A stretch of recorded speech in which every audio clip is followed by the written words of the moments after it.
Hey, what is going on, guys? This is Jason with Jadren Aquatics. How is everyone doing in this crazy, insane world that we live in? Wow, there is a lot of stuff going on right now, and it's making me just have to stop watching the news and stop looking at Facebook and just go hide out in my fish room to try to keep my sanity. So today we are going to be talking more about setting up your own fish room, doing it yourself.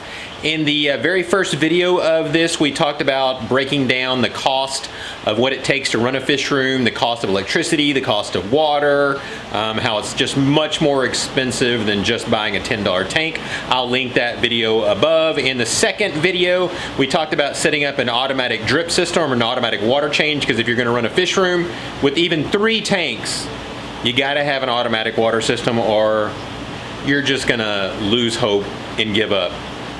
Number 3 in the video is the last one that we did. That one actually talked about how to get your air set up in your system to be able to run all your air, your sponge filters or your matin filters. And today we're going to talk about stands. We're going to go around and talk about the different type of stands that you can use and some of the costs and stuff that are involved in that, so that you can make a informed decision whenever you get your stands, build your stands in your fish room. So let's head out there. All right, so we're talking about stands. So let's go ahead and talk about the easiest way to build stands. It's not necessarily the cheapest way, but it's about the same as building your own wood stands, but it's the fastest way to get your stands up and going, and that is using Cinder Block. As you can see, this set of stands that I have right here is all built on cinder blocks, and that's simply just taking cinder blocks, stacking them, and then putting 2x4s on top of them. You can see on all of my stands that I have, I actually use this mesh stuff to keep the reflection down. So when you pull it down, the lights are actually up in there, so you can get an idea better. And so here we've got, I run 3 sets of 2x4s underneath it to disperse the weight of the tanks on. Now, when you think about these, the cost involved with using the cinder blocks is cinder blocks are about $2 or less a piece. And then you've got about $2.50, $3 in the 2x4s. So you don't have a lot of cost there. And I used to have a bunch of cinder block stands in my fish room. The thing I absolutely hate about cinder blocks is that you get all of this space that's wasted. So you have this 12 inches here, and then this 12 inches that's over here on this side. So that's 24 inches of wasted space. Now, if you're in a fish room and you've got tons and tons of space and you're not worried about trying to get everything fitting super, super tight, then go ahead and use cinder blocks, because you can get them up and going a whole lot faster, and it doesn't take you don't have to have any type of experience really as far as building things goes, because you're just going to sit there and throw cinder blocks. But the pain in the butt about cinder blocks is when you go to the store, these things are heavy and they cut your hands up. So if you're going to buy them, go to the store and take some gloves with you. Now, the other thing is when you're stacking them, you can't really control how high you want them to be. So sometimes you're going to end up getting higher than you want, but you can get some other cinder blocks, some of these ones like here that are the shorter cinder blocks. That way you can control the distance a little better. And as you'll hear me say time and time again, the space that you have between the top of the tank and the top of the stand is always critical, because you want to be able to, open your lid and get a net in there. So don't cut that space down. I try to keep the minimum distance in there about 8 inches. All right, so the next type of stand that we can go with before we actually decide to build our own stands is buying some of your metal stands that are out there. There's a lot of different shapes and sizes of metal stands, but just always keep in mind when you're buying these stands that you need to make sure you're buying one that can withstand the weight. You got to remember that a gallon of water is about 8 pounds.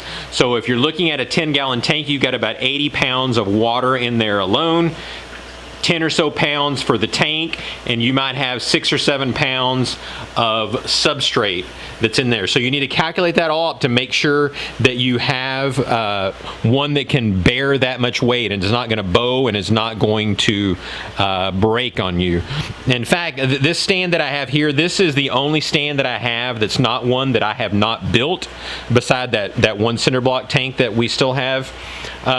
This one I've actually shorted up some. Like for instance, it's just a normal metal one, and then I've cut out some 2x4 reinforcements to put in between them. Now these shelves are designed to hold about 1,000 pounds per shelving unit, and so if you look right now up there, I've got 6 tanks, so that's about 540 pounds that are on there, and this thing holds 1,000, so it should be plenty enough. But again, I always kind of over-engineer my stands, so whenever I use this one, I do the same thing. This way, again, this is one of the ways that's not terribly cost effective, because you usually can't get a stand that's going to fit your tanks perfectly. Now these stands that I've used here, as you can see, you know, I've got 18 10s here, and then I've got 8 40s on the other end. This is actually 2 sets of stands that actually hook together here in the middle. And you're going to get some wasted space. Amazingly enough, these 40-gallon ones actually fit on here very, very well. You've probably only got about 6 inches from the front to the back that is actually extra on there. So these aren't bad at all. The 10-gallon tanks, you probably have a little bit more than that. So that's one of the problems that you run into. There's lots of different types of stands that are out there, but again, you need to look for the ones that can hold the right amount of weight. I had another type of stand that I bought that people have made multiple videos about. I'll link that above. That's one that's designed to hold, well, it's not designed, it just happens to hold 3 40-gallons perfectly, but the way that it hooked together, I just didn't trust it, and I ended up taking it all down. It's just sitting out in my garage now. So if you're looking at doing or buying your own metal stands, you probably want to do some research on it and find someone that's done it before and that has actually used them. These ones that I'm actually using here, I'll put a link in the description for these if I can still find it. These are ones that I bought years ago. I used to have chameleons. I used to try to breed chameleons, and so that's what I use these for. They're not normally black. I've actually painted them because they were so rusted from all the water and stuff that comes from the chameleon cages. All right, so what is the next type of stand that we can use? And that would be a custom built stand. And so almost everything else in my fish room are custom built stands, and they're all built by me. And so that you know, I am not an expert at cutting stands whatsoever, but I've learned quite a few lessons since I have been doing this and built quite a few of them now.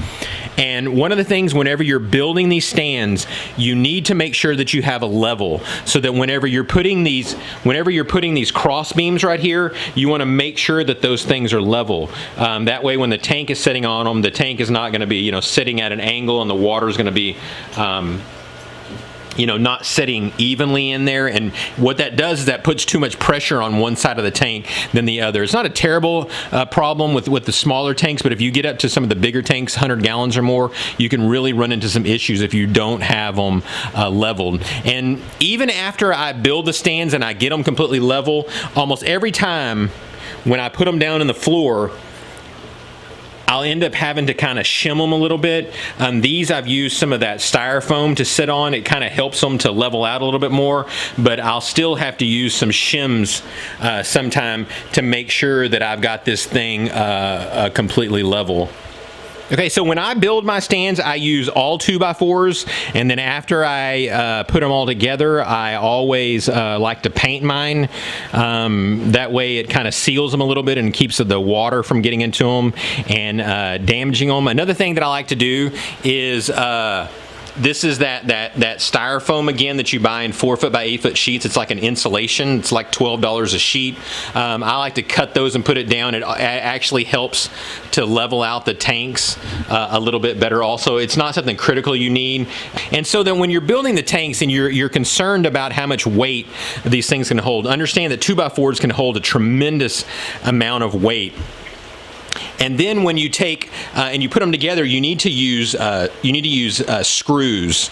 And so I would suggest in most cases you're probably going to want to use at least 2.5 to 3 inch long screws. Those screws each are designed to hold like, I don't know, they have like a tensile strength of like a couple of hundred pounds. And so I usually use 2 in each area, and then I even have, you know, a crossbeam here that has another 2 in it. So once I get all the screws in it, those screws themselves can hold thousands of pounds. And again, these are 40 gallons, so that's only about 320 pounds. So again, my stands are really overkill. And then to go a little bit farther, I actually like to take these cross pieces right here and put them underneath the shelf. So this provides you know, ability to hold even more weight. So now all the weight isn't on just on the screws. The weight is also being held by these cross beams that are below. Now these cross beams right here, these aren't 2x4s. The reason is because it's almost too tight right now to be able to open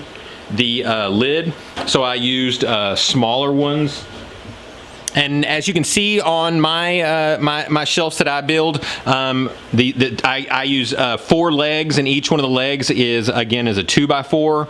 So you got 2 on this side, you got 2 on the other side, and then I build out this center part, which is kind of the box. I build the boxes by themselves so that it's, you know, it's 4 2x4s. On all 4 sides, and then once I get all 3 of those built, and then I'll put them onto the legs. And again, whenever you're doing this, be sure that you use a level and check and double check and triple check. And one of the other tools that you really come in handy is you want to buy some type of clamps, so that when you put those wooden boxes onto those 2x4s, you can hold them into place so that you can get it locked down before you actually start screwing the screws in. And be sure whenever you're going to use screws, you want to drill a pilot hole out first of all, because if you just start drilling screws into the wood, there's a real good chance that you're going to crack and split the wood. So we'll kind of take a look at some of the other shelves that I've built. There's another 40-gallon one, but that only has 2 on it, whereas my other ones have 3. This is a 10-gallon rack right here that holds 12 tins. Again, it's built the exact same way out of 2x4s. One of the mistakes that I did make on these is I wanted more room between here. So instead of using a 2x4 in this area, I used a 1x1. And as you can look at the water levels here, you can see that this thing is going downhill. So it's bowing in the middle to the point where this one to me was so bad that I actually replaced the 1x1 that was here and put a 2x4 there instead. So that's a mistake I made that I won't make again. Again, I'm trying to jam as much I can into a small area. So when I build my stands, I'm building them absolutely as small as I possibly can to not have that big of a footprint. And then back here, this one holds 12 20 longs that are turned sideways. This is the entire stand holds all of that. Again, it's built the exact same way. We've got the 2x4s with the legs and the 2x4 boxes that are in the middle. And as you can see, the styrofoam again or the insulation that I've used to keep those things mounted that way. Or over here we've got 20s going a different way. Those are 320s or 620s there, and then we've got 329s on top, because 29s are the exact same width as the 20 gallons are. All right, so there you go. There's a little bit more information. So when you guys are deciding what type of shelves to use, you guys can have a little bit better idea. If you've got any questions or comments, be sure and leave them down below. So thanks again, guys, and God bless.